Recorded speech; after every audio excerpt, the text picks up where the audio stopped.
نحمده ونصلي على رسوله الكريم اما بعد فاعوذ بالله من الشيطان الرجيم بسم الله الرحمن الرحيم وما ارسلناك الا رحمة للعالمين صدق اللہ مولانا العظیم۔ اللہ تعالیٰ نے پیارے نبی علیہ الصلاۃ والسلام کو شان والی نبوت دی اور آپ کی ذات اقدس کو انسانوں کے لیے بہترین نمونہ بنایا۔ چرند پرند آپ سے محبت کرتے تھے۔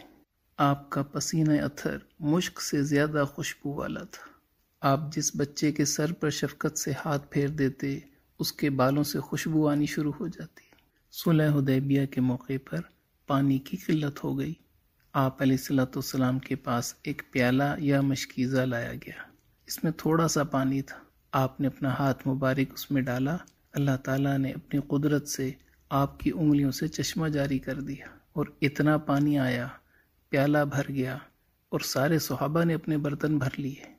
حضرت جابر رضی اللہ تعالیٰ عنہ فرماتے ہیں کہ ہم اس وقت 1500 کے قریب تعداد میں تھے۔ اگر 1,00,000 بھی ہوتے تو سب کو پانی پورا ہو جاتا۔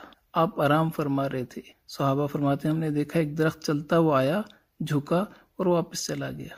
جب بعد میں حضور کو خبر دی تو فرمایا اس نے مجھے سلام کرنے کی اجازت مانگی تھی، اللہ تعالیٰ نے اجازت دے دی۔ تو چرند پرند آپ سے محبت کرتے تھے۔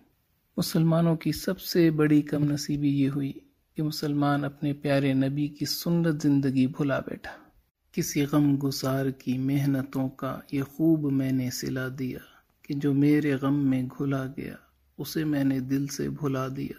چاہیے تو یہ تھا کہ مسلمان اپنے نبی کے مبارک طریقوں پر عمل کرتے ہوئے پوری دنیا کے انسانوں کو اپنے نبی کی شان بیان کرتا، اپنے نبی کا تعارف کراتا، لیکن یہ ہماری بہت بڑی کوتاہی ہے جس پر ہر مسلمان کو ندامت ہونی چاہیے۔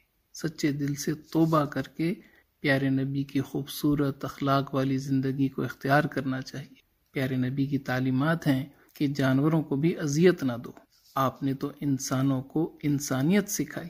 مسلمان اللہ تعالیٰ کے تمام انبیاء اور رسول کے لیے تقدس اور احترام کا عقیدہ رکھتے ہیں۔ کسی بھی نبی اور رسول کی توہین اور گستاخی کو قابل تعزیر جرم سمجھتے ہیں اور اسی نسبت سے اس بات کی توقع رکھتے ہیں کہ کوئی بھی فرد ان بزرگ برتر شخصیات کی شان میں کسی قسم کی توہین کا ارتکاب نہ کرے۔ ایک زمین پر رہنے والے افراد اگر آپس میں ایک دوسرے کو برا بھلا کہنے لگیں جس سے دنیا میں انتشار فساد ہو، اس کو آزادی رائے نہیں کہتے۔ ایسے رحیم کریم شان والے نبی کی شان میں گستاخی کرنا یہ واضح جہالت ہے۔ یہی وجہ ہے کہ پوری دنیا کے اعتدال پسند لوگ اس بات کو پسند نہیں کرتے اور اس کی روک تھام کے لیے کوشش کرتے ہیں۔